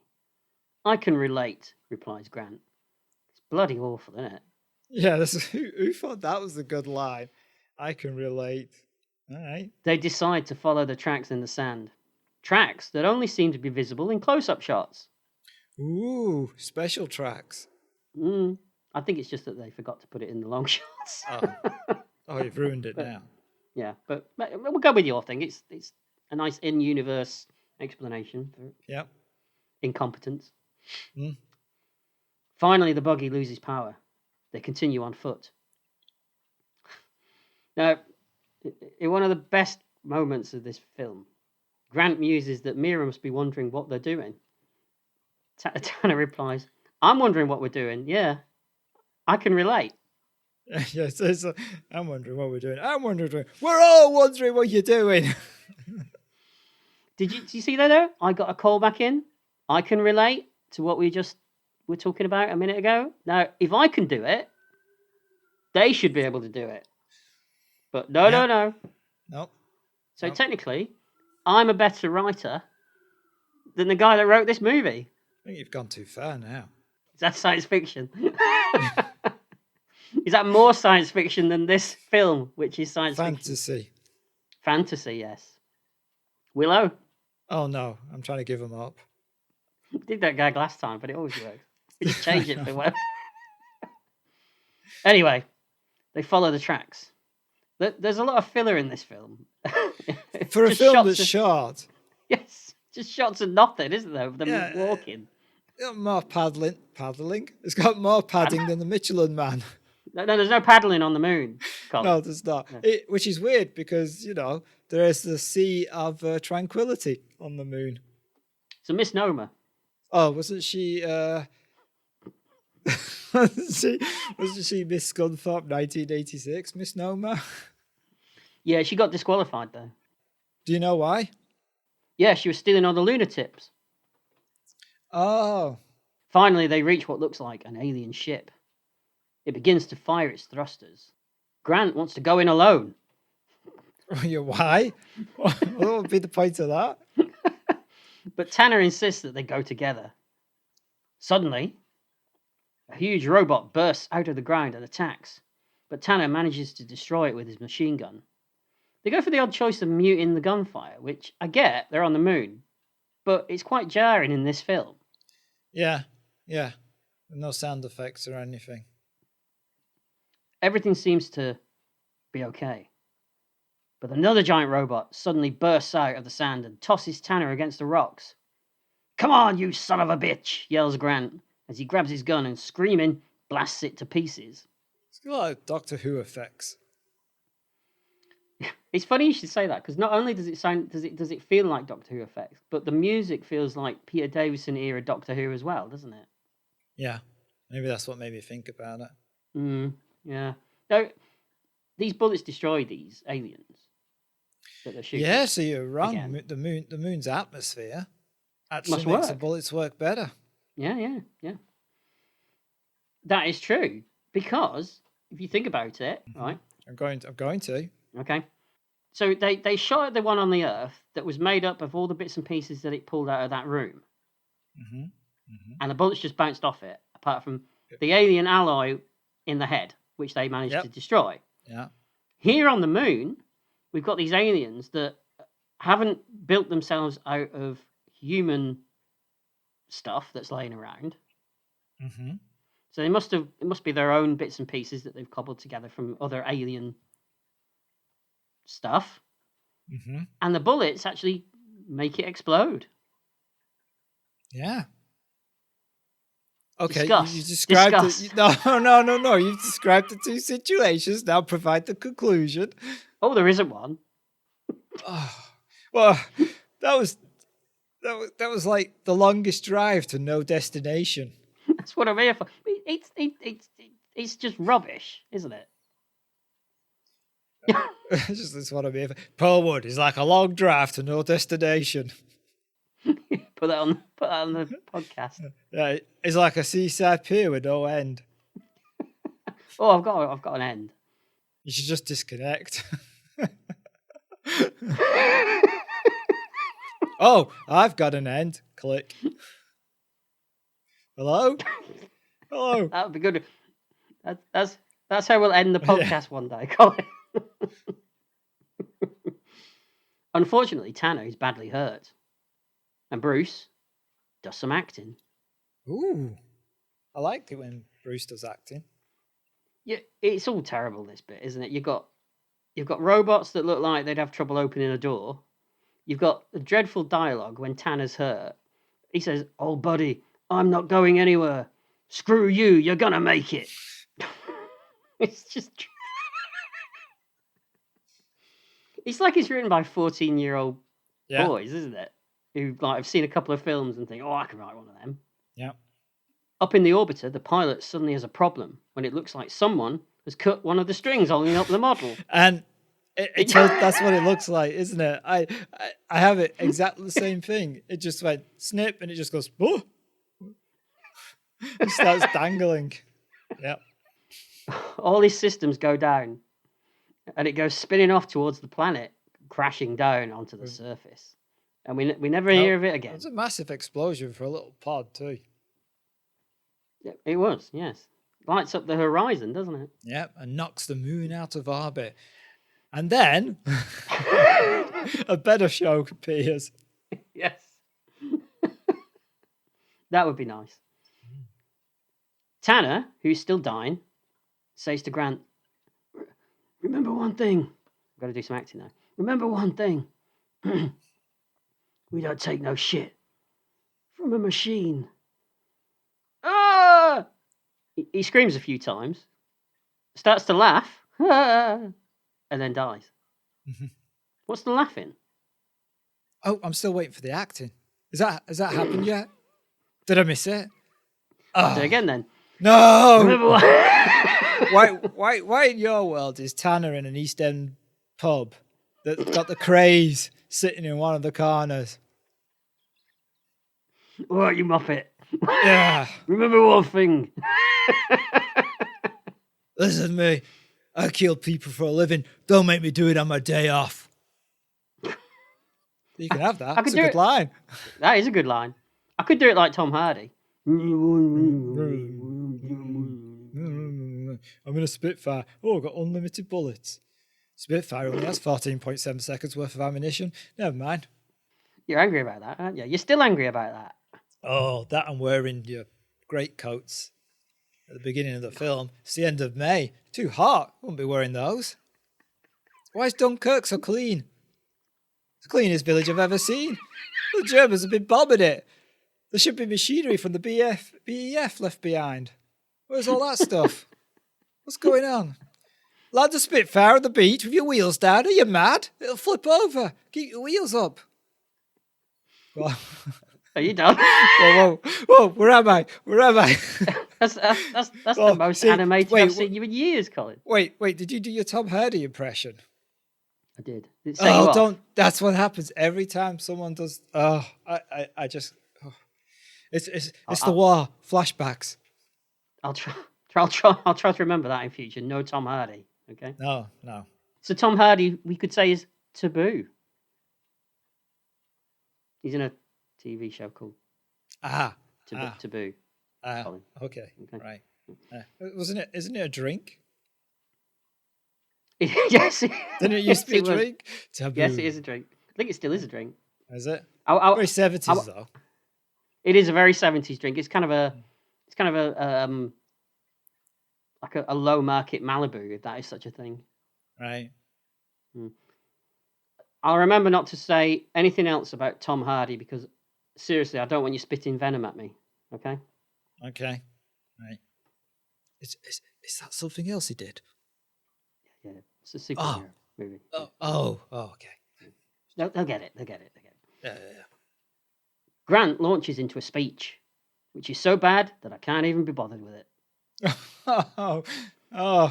Is this where we've come to? Yeah, I'm checking out now. Can you tell? So Mira and Grant do more walking, and a bit more walking. Mm-hmm. Oh, and some heavy breathing. There's some heavy breathing as well as the walking. Yeah, I had to put more heavy breathing later, but yeah. Bit more walking. You get the idea. Mm-hmm. Yeah. Eventually, they reach a moon buggy. Now, is this the same moon buggy? Because they left that outside of the cathedral building. Yeah, but it was stolen by the robot. Took it for a drive. Catch a robot driving with his claw hands on the steering wheel. You'll never get me now. Why you? Good old boys. Just a random log.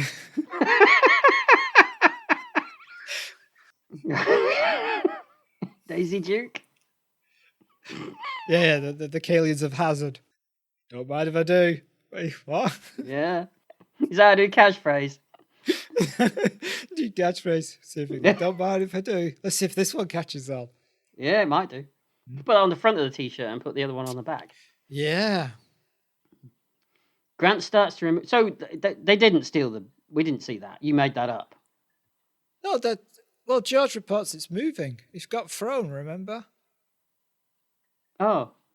What? No, that was the lander. Wait, what were you talking about? The buggy. Moon buggy. They find a moon buggy. Well, but they left the other one outside of the cathedral. So where's this one come from? All right, then it's the original buggy. The original buggy? From when they used it, in the 60s, in the lunar landings. Well, they just left it there, did they? Yeah, they left loads of shit behind. Yeah, but it looks like the same one that they were driving a minute ago.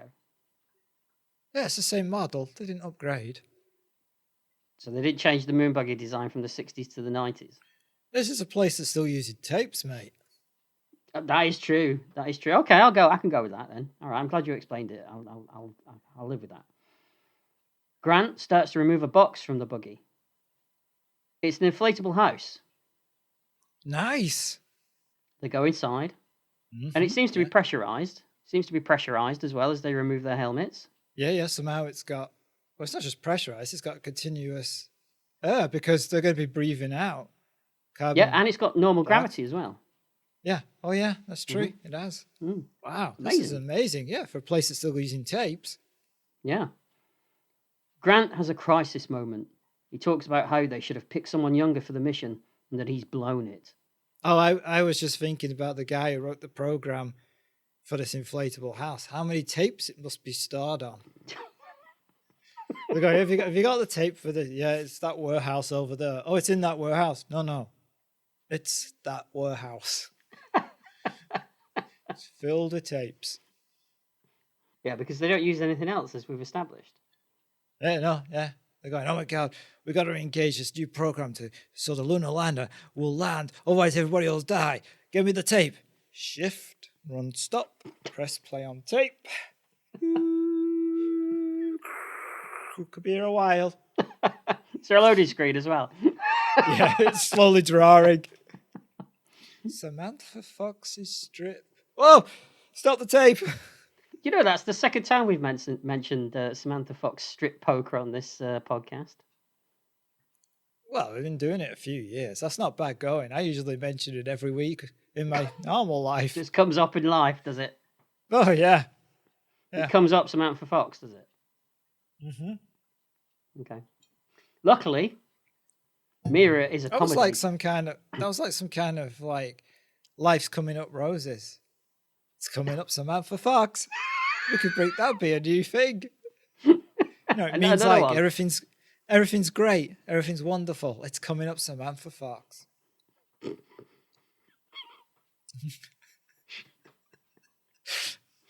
We're knocking them out tonight, aren't we, Colin? Oh, I hope not. That's why you're doing a podcast.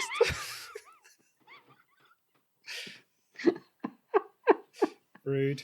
Smart. So rude. Smart. Yeah, it's disgusting. You're going to get more smutty because luckily Mira is accommodating and gives Grant, this person that she's known all of 5 minutes, who's an alien, remember, to her, a kiss and a cuddle. Yeah. Yeah. In fact, they take their clothes off and get down to it, don't they, in this inflatable house that he's got? Apparently. Yeah. I mean, what the hell's going on, Colin? I don't know. And they think they're about to die as well, right? I suppose there is that. Yeah, I suppose. Get one last, push in, if you get my meaning.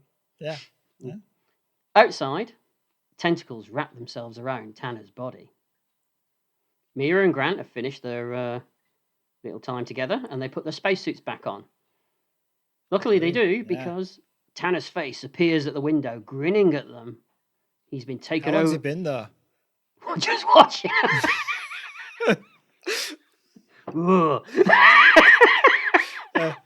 He's like, because he thought when he saw him build this bounce, he thought it was a bouncy castle at first. He's like, oh, that's going to be fun on the moon. Oh, that Grant. I knew he was a fun guy. Well, remember his nickname was the Penetrator. Oh yeah. Mm-hmm. He's been taken over by the aliens, who have stuck his head onto a mechanical body for reasons. Yeah. Mira grabs the gun and blasts Tanner, popping the blow-up house in the process. Just flies. He does that, doesn't it? It just pops like a balloon. Yeah. Flies off into space. If George had died, he'd be there flying. And then there's this inflatable tent to just skip on his windscreen. He's like, ah! Grant says that those things can't get back to Earth. And one way or another, he's got to stop them. And then 2 robots come up behind them and capture them. Yeah. That's it. Yep. And we get this shot of 2 little puppet robots holding 2 little puppet Grant and Miras. It's like Jerry Anderson without style or skill, this, isn't it? Yeah. Mm. Yeah. We cut to the alien ship, which is now taken off, and it's flying towards Earth. Okay, so the alien ship run by the robots is flying to Earth. Yep. Okay. Grant and Mira. By the way, is this the same alien ship with the hole in the side of it that he found the first alien in at the beginning? Or is this another alien ship that was already on the moon? And if it's another alien ship, did they just leave the other alien ship parked up there? I don't know. Don't know. Okay. But the other thing is, there's a ship. Yeah. Okay, bear this in mind. There's a ship and can fly to Earth. We assume, Yes, right? yes. I know what you're going to say, Okay. and when we get there, we'll discuss it. Well, let's just go. Yep. Grant and Mira are hanging from the wall inside. And just so we all know what's going on, Grant says, "We're in the ship." He's like, duh. Now, Walter Koenig is sporting some impressive underarm sweat here, isn't he? Yeah, because it's warm in the moon. He's a sweater. No, he's not on the moon now. They're in space. It's a spacesuit. They're in space.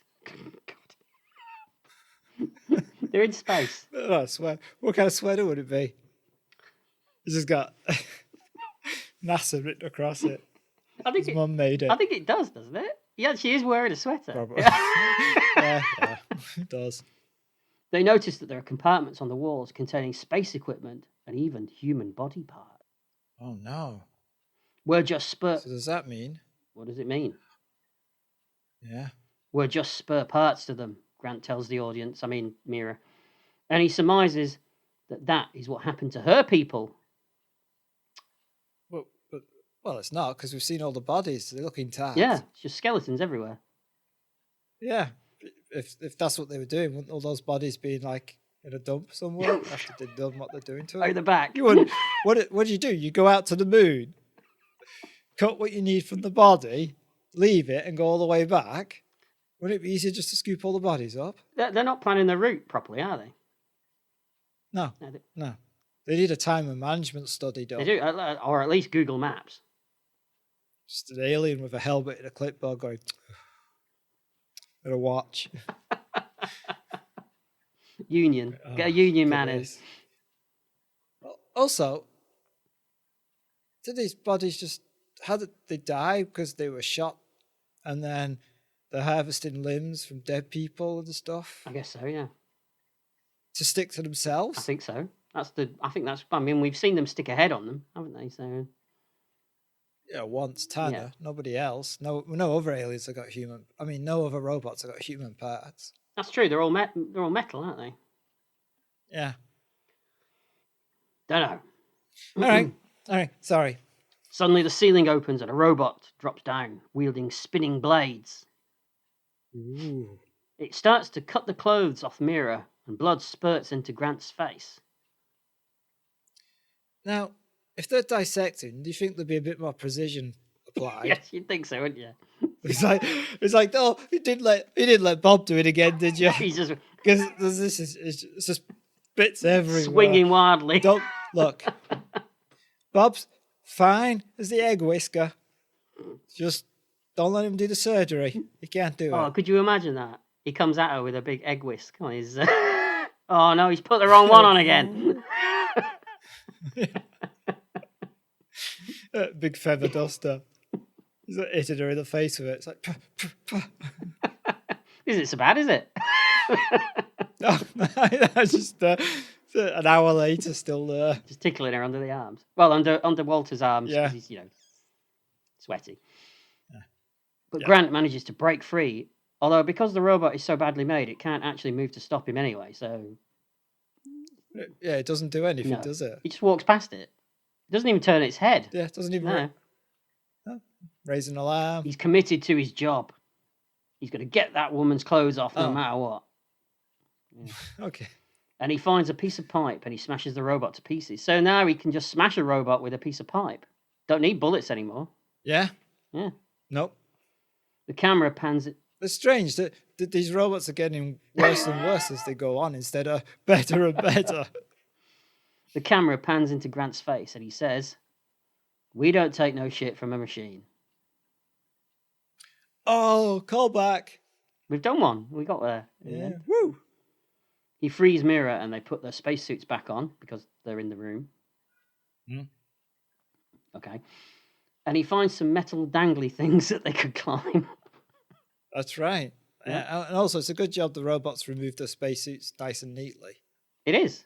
Didn't rip them or anything, Nope. smash the helmets. We might need those later. Put them over there. You never know. Suddenly, though, the robot comes back to life. But luckily, they've already found their guns and Grant blasts it. Seems like they never learn. It's just magic. It's powerful when you do it. Thank you. It's really badly cut together as well, isn't it, this bit? Yeah. Back on Earth, they're launching a space shuttle on a rescue mission, and they use actual stock news footage of a space shuttle taking off, but they leave in all the cheering crowds. You can Oh, hear people- everyone cheering. Yeah. Well, it's a rescue mission that no one knows about. Hooray! Oh, Exactly. and you know what? For this rescue mission, we're sending 2 more people. Hooray! Why do they keep sending them up in twos? Well, If they've what's got that George Lucas film? The science fiction one, the first one he did. THX Yeah, that's it, yeah. 1138. This NASA, are they the same people who send police out on THX 1138? Because they're always in twos as well. also as well, thinking about it, Why did they send Grant and Tanner in an old-style rocket that they have to land with a lander when they've obviously got space shuttles that they can send up as well? Budget. Ah, right, okay. Good enough for me. Also, I guess the shuttle can't. Well, the shuttle never went to the moon, or even It can't the shuttle's land, a low can it? orbit. Yeah, I'll give him that. Yeah, you're right. So it's not. Yeah. We get shots of the two pilots in the cockpit of the shuttle. No G-forces at all. In fact, they're so relaxed that they look like they're taking a drive out to do the weekly shop, don't they? These two people. Yeah. Back on the spaceship, Grant and Mira are climbing the dangly bits. Cool. They hit zero gravity and are able to let go. They start to float out towards a possible way out. Ooh, that's handy. It is very handy. Below them, they see thousands of the alien pods all stacked up. It's an invasion force headed for Earth. Oh, no. I almost said with feeling there, Colin. The space shuttle approaches the spaceship.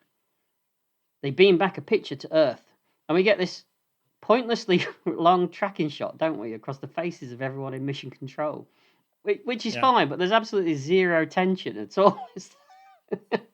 Because someone was picking his nose, one's scratching his ass, eating a sandwich. Yeah. Grant and Mira see the space shuttle approaching as the alien ship targets it. Grant notices the lander has been brought up to the ship, and it's attached to the wall for reasons. Apparently. Go on. I know what you're gonna. Apparently, it was the last piece of equipment that the aliens needed to complete their ship, and they've waited 14,000 years to complete it. So, all right, all right, you go. Let's. All right, first point. They've not been waiting 14,000 years to complete it, because how would they know that's the piece they need 14,000 years ago? They went 14,000 years ago. They weren't going, you know what we need? A lunar lander. How do we build one of those? You know what we need to do? Wait 14,000, 69 years or whatever, and there'll be one. Oh, all right. We could just build one ourselves. No. That's crazy. You will not disobey me, Kalian 2. Are they just hoping that we'll develop enough that we'll invent lunar landers at some point on Earth? Yeah. That's a flaw in their design as well, isn't it? These aliens. What? It's a flaw in their designer. Whoever designed this alien spaceship, he dropped the ball on that one, didn't he? Also, what is it that a lunar lander has that they couldn't just build or create themselves? They built everything else in this ship and this. Yeah, these advanced alien robot creature things need a specific component that a lunar lander has that was built in 1990. Yeah.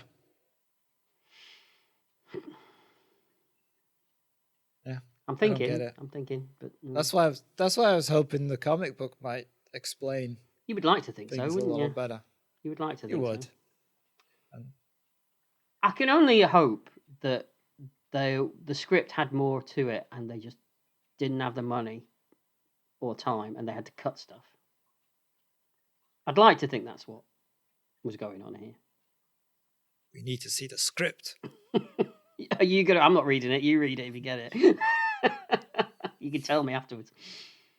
All right. They reach the lander and Grant finds the surprise package he mentioned earlier. I wonder what it could be, Colin. Frisbee.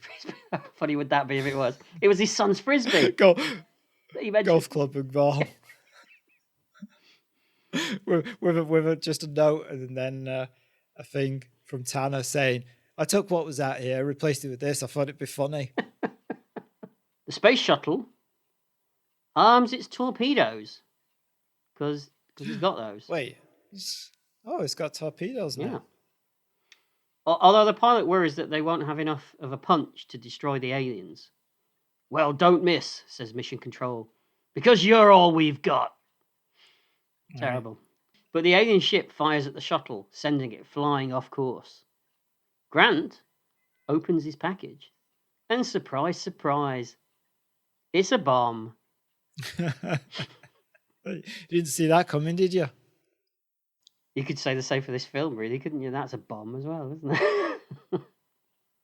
He sets a 5-minute timer and arms it.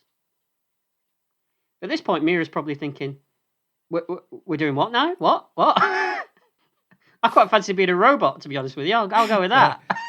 I don't really want to. She's like, Kalian! Mission Control tells the shuttle that they're getting readings, that the lander is inside the alien ship, and that Grant and Tanner could still be alive. Readings? What readings? Is this Star Trek now? Have we got sensors as well, have we? Yep. It's a space shuttle. But anyway, he tells them that they're still to fire at their discretion. 3 minutes to go, as Grant has an asthma attack inside his spacesuit. Or at least that's what it sounded like. Lots of heavy breathing going on. It's tense. It's very tense. No, it's a spaceship, Colin. But I'm not smiling. Not a smirk. Try to avoid it. But a compartment in the ship opens, releasing an alien pod. Grant reacts, blasting it with his gun, the force of which sends him and Mira spinning away. Is that? Yes. Yeah. The recoil from the gun. This, though, gives him an idea. He uses his gun, firing it again to blast him through the opening in the ship and out into space. Luckily, they fly backwards right into the space shuttle. Oh, that's handy, isn't it? Yeah, what are the chances, eh? Yeah. Poof. Then the bomb counts down to 0. And we get a cut price Casio keyboard ripoff of James Horner's Alien score. It sounds exactly like when the dropship's flying away from the planet at the end of Aliens before the nuclear bomb goes off. Oh, it does. Which came out first? Aliens. Oh well. Goddamn government contractors, says Grant. It's good. Bit of social political commentary there. Boom. The alien ship explodes. I mean, I say it explodes. There's an explosion that seems to be superimposed over the model. I mean, that model... No, they were saving it for the sequel. Yeah, it cost a lot of money. You're not going to blow that up, are you? Nope. We've only got the one. Anyway, we cut back to Earth later. We are getting to the end of this now. And Mira and Grant now seem to be living together. Yep. She's learned to speak English a bit, as he tries to explain to her why a falling star is just a figure of speech. I'm assuming that his son is happy with his new space mum. I mean, the son's gone. Well, the son wasn't living with him anyway. I suppose, yeah. He only sees the son, doesn't he, occasionally? Yeah. Okay. I mean, but at no point has the son been any feature in Colonel Grant's thoughts whatsoever throughout this. He's out of mind. He's forgotten about him. He's not there. Yep. She tells him that she was chosen to carry... Now, this is where we get, at the very end of the movie, we get a kind of explanation of what she was actually doing asleep in that compartment. Oh, well, let's see if you could tell me and how this makes sense. Okay. I'll be amazed. Go on. Well, she tells him that she was chosen to carry the warning about the aliens. Great. Got it. They aliens, the robots. Mm-hmm. Yeah. That's the aliens, right? Yeah. So she's. They sent her. That's right. Just they saved her. Just her. They saved her. They saved her. There was loads of them, and they put her because they were all Right. getting killed by these aliens. They put her inside of that pod thing in that room, Right. to keep her safe, so that eventually, when she's found, she could warn whoever finds her. On the moon. They've always been on the moon. I guess so. Yeah. The moon that was formed Yes. when as the piece of the Earth flew off Yeah. for an asteroid hit Yeah. it. Yeah, that That moon. moon. Yeah. Always been Yeah. there. Like loads of them, humans running around cities and stuff. That's right. Yeah. That no one ever saw. That no one ever saw until now. Well, I suppose, but did they die 14,000 years ago? I guess so. Yeah. I Yeah. guess that's the inference. Yeah. Okay. So, a warning to who? Whoever finds her. They don't know specifically. Okay. They're just Right. taking a punt and playing it by ear, aren't they? Right. Bit like this film. So they're warning people they don't know. Yeah. About an alien. Well, that's nice of them, I guess. Well, I guess she's the last of her kind, isn't she? So Why didn't they do it with a few of them? Why just One did before they all died. Oh, you could only fit one in Why that did- little thing, couldn't you? So they didn't have more than one of those? I guess not. No. In They that built huge, one. in that huge They cathedral. built one and they went, right, also went, do you know what? Do you think we need a backup? Nah, that one's fine. Just use the one. I mean, the 10,000 of us, we're going to go out and get killed now, but she's all right. She's going to fit in that one thing we built.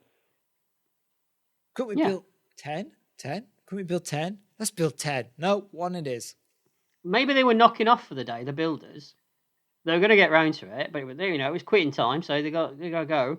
And then the robots attacked, so they never got the chance to build the others. They were going to build more, but... Ah, okay. But and then they put her in it while they were being attacked. That's right. The one guy, and then stripped off after. Trust me. Yeah. All right. Yep. Why? And then they went, you'll be all right. We haven't tested it, and we've only built one. Good luck. Click. She's just banging.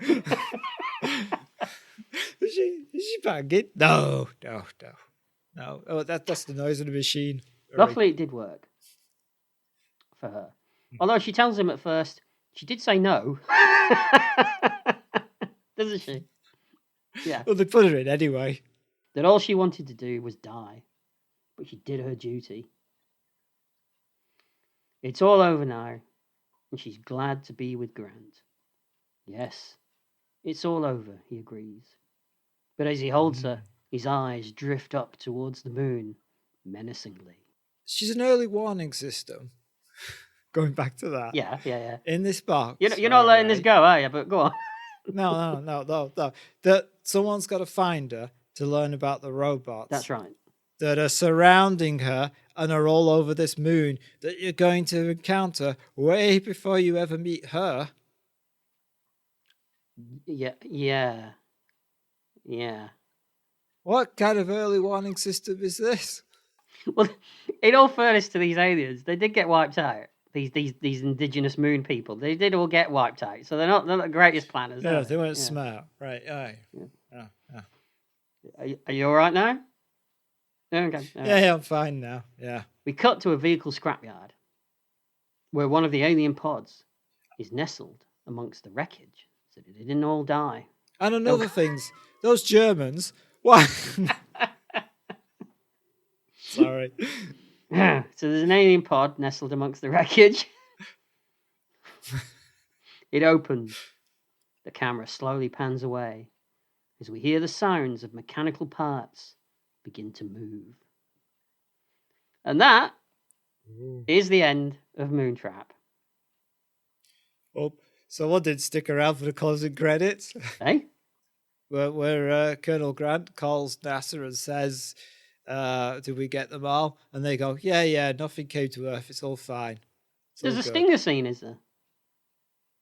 That was ambitious, wasn't it? Yeah. Setting up for a sequel. Well, in all fairness, he did get to do it.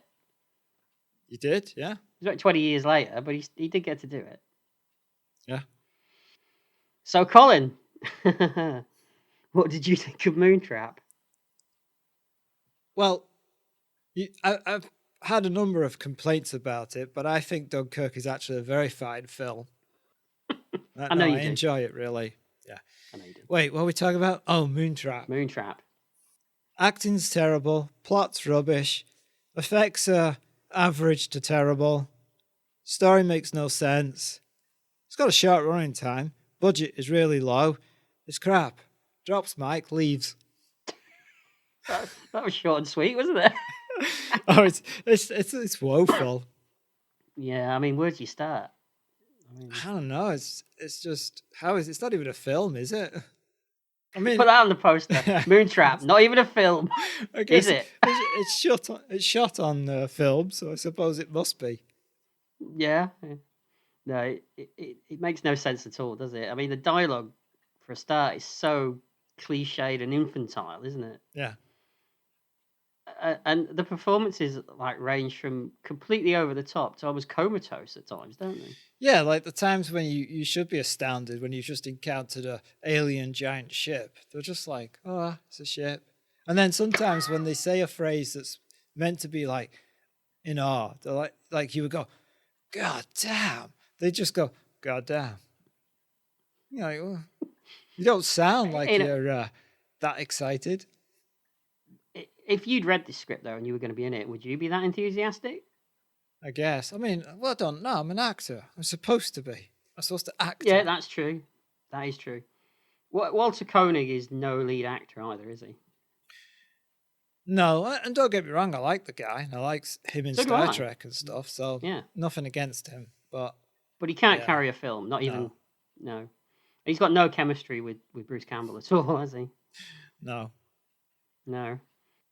The robots look like they'd struggle to be useful as a can opener, don't they? Yeah, they're rubbish and they're not very threatening. It's amateurish, isn't it? At best, I think. Yeah. The leaps in logic in this film are just bizarre as well. Yeah, I'm not sure about the story. And like I said, some of the effects, they're just like an amateur video. The walking robot, which is clearly just a pair of legs that a guy is lifting up and down. Yeah. I mean, yeah. And I don't mind bad effects, but the film has to be fun then. I wouldn't say I didn't find it fun just in terms of the fact that it was funny, unintentionally funny. Right. But you couldn't say that. You couldn't say you enjoyed it in that respect. So it's a hit, right? Yeah, definitely. Yeah. All right. No, we've not lost our minds, have we? It's good. It's terrible. It's terrible. So we'll bury this back on the moon where it belongs. Yeah. To be found alongside Grad's tape deck. Well, thank you for listening. Please subscribe and rate us wherever you download this podcast. And thank you to our current Patreon supporters. And don't forget, you can also listen to the themes and the songs for our Spotify playlist. Until next time, goodbye. Bye.